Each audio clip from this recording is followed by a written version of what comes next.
Welcome to US Briefing. The content of the briefing includes: Trump was shouting hang while mob chanted to hang Mike Pence, aide.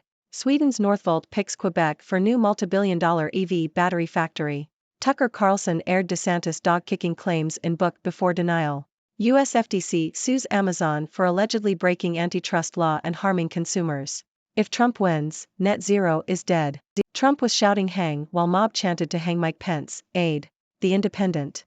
According to a new book by former White House aide Cassidy Hutchinson, former President Donald Trump was heard repeatedly shouting the word hang in his office while live TV showed a mob of his supporters at the Capitol chanting hang Mike Pence during the January 6 riot. Hutchinson recounted the events of the day in her book, titled Enough, and described finding her former boss, Mark Meadows, in a heated conversation about the rioters. She overheard Trump yelling while the TV was on and later came across a tweet from him criticizing Pence. Hutchinson believes that Trump and his aides were calling for the vice president to be hanged and that Trump was okay with it.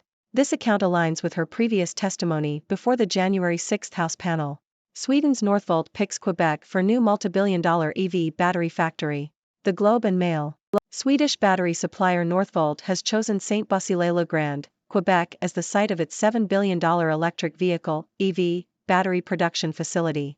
The company, part-owned by Volkswagen and BMW, is expected to make a formal announcement about the factory alongside representatives of the Quebec and federal governments on September 23.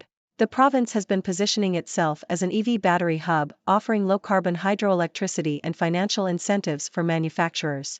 Northvolt currently produces batteries at a gigafactory in northern Sweden. Tucker Carlson aired DeSantis dog-kicking claims in book before denial. The Independent. Author Michael Wolff has claimed that Tucker Carlson was the source for his claim that Florida governor and 2024 Republican presidential candidate Ron DeSantis shoved and possibly also kicked the right-wing pundit's dog during a lunch. Mr. Wolff told Mediaite's podcast The Interview that Mr. Carlson told him about the awkward incident before the broadcaster then chose to deny the allegation. The author writes in his new book The Fall, The End of Fox News and the Murdoch Dynasty that Mr. DeSantis and his wife Casey DeSantis had dinner with Mr. Carlson and his wife Susie at their home in Boca Grande on Gasparilla Island on Florida's western coast. US FTC sues Amazon for allegedly breaking antitrust law and harming consumers. The Globe and Mail. The U.S. Federal Trade Commission, FTC, has filed an antitrust lawsuit against Amazon, accusing the e-commerce giant of harming consumers with higher prices.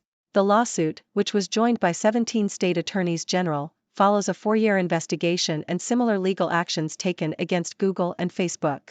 The FTC alleges that Amazon's actions prevent rivals and sellers from lowering prices, degrade quality for shoppers, overcharge sellers, stifle innovation, and prevent fair competition. The agency is seeking a permanent injunction to stop Amazon's unlawful conduct. Amazon shares fell 3% in response to the news. If Trump wins, net zero is dead. Telegraph. Former U.S. President Donald Trump has congratulated UK Prime Minister Rishi Sunak for his stance against climate targets. Sunak has pledged to roll back net zero goals set by the British government, but there have been no visible moves to make changes yet. Trump, who withdrew the U.S. from the Paris Accords, has promised to reverse Biden's Green New Deal if re-elected in 2024. The article suggests that a rollback of net zero action by the UK and the US could lead to other nations following suit, particularly as the cost of net zero becomes clearer. FTC lawsuit accuses Amazon of wielding monopoly power over online retail. Financial Times. The Federal Trade Commission, FTC, has filed a lawsuit against Amazon, accusing the company of using anti-competitive strategies to maintain a monopoly in online markets. The case, which is one of the largest tests of FTC Chair Lina Khan's more aggressive stance towards big tech, alleges that Amazon prevented competitors and sellers from lowering prices, overcharged sellers, and stifled innovation and competition. The lawsuit comes after the FTC separately sued Amazon in June for allegedly tricking customers into signing up for its Prime service without their consent. Amazon is facing several other legal challenges. Vast and exhilarating sci-fi actioner rages against the AI machine. The Guardian. Gareth Edwards' new sci-fi thriller, The Creator, starring John David Washington and Gemma Chan, is a visual feast of vast landscapes and impressive digital effects. The film is set in a post-apocalyptic world, in which a rogue piece of AI software has dropped a nuclear bomb on Los Angeles. The US and its allies have banned all AI, but Asian countries have embraced the technology. Washington plays a U.S. Army Special Forces officer who has fallen in love with a woman from the AI population. He is told by his superiors to find and kill her. Hunter Biden sues Giuliani over total annihilation of his digital privacy. South China Morning Post. Hunter Biden has sued Rudy Giuliani and lawyer Robert Costello over the alleged hacking and manipulation of data from his purported laptop. Biden claims the pair accessed a copy of a hard drive left at a repair shop and tampered with the data for financial gain. Earlier this year, Biden sued the shop owner and the U.S. Internal Revenue Service over the disclosure of his tax information. Giuliani, who has also been sued by Costello's firm for unpaid legal fees and found liable for defamation, is facing criminal charges of conspiracy to keep Donald Trump in office after losing the 2020 election. WNBA star Chini Agwamike named to Biden Council on African Diplomacy. Washington Post. WNBA star and sports analyst Chini Agwamike has been named as the only athlete on the President's Advisory Council on African Diaspora Engagement in the United States. The council will promote trade, investment, educational exchanges and cultural ties between the U.S. and Africa, and Agwamike will use the role to further her advocacy for African women. As a player and broadcaster, Agwamike has visited Kenya, Rwanda and South Africa and has worked with international sports development and youth empowerment organizations. Hunter Biden sues Rudy Giuliani for hacking his laptop. Telegraph. Hunter Biden, the son of U.S. President Joe Biden, has filed a lawsuit against Rudy Giuliani and his former lawyer, Robert Costello, accusing them of unlawfully accessing his laptop's data and sharing it with the media. Biden claims that Giuliani and Costello were sent a copy of his hard drive by the owner of a computer shop where he had left his laptop for repairs. The lawsuit alleges that Giuliani took data from the laptop, which suggested Joe Biden had met with Hunter's Ukrainian employers, and gave it to reporters from the New York Post. Senator Bob Menendez faces rapidly growing calls to resign from Senate colleagues. Washington Post. Senator Bob Menendez of New Jersey, who has been charged with corruption, faced growing calls from other senators to resign from his seat. A dozen Senate Democrats have called on Menendez to step aside, including Senator Cory Booker, another New Jersey Democrat. The senator, who denies the allegations, has vowed to return to work in Washington. Latino charitable giving rates drop sharply, but that's not the full story. Associated Press. The share of Latinos who give to established charities has dropped sharply since 2008, a new study has found. The same has been true for other Americans, but the percentage of Hispanics who give to help people in need through less formal efforts is higher than for others in the United States. Those findings come from a study released last week by Hispanics in Philanthropy, an organization that works to advance Latino giving, and the Indiana University Lilly Family School of Philanthropy. The report found that 26% of Latinos gave in 2018, the most recent data available, compared with 44% in 2008. The share of all Americans who give has also been on the decline, only half of households gave in 2018, compared with 2/3 in 2000. One likely reason for the disparity between Latinos and other donors can be traced to the lack of economic growth for Hispanics, who are the country's second largest ethnic group. Other news: census shows 3.5 million Middle Eastern residents in U.S. Venezuelans' fastest growing Hispanic group. National Hispanic Heritage Month highlights cultural diversity of Spanish-speaking Americans from piñata to postage stamp. U.S. celebrates centuries-old Hispanic tradition. The average income for Latino households has stayed largely flat from 2000 to 2018, according to the report. While income was also steady for other groups, most started out with higher incomes than Hispanic households.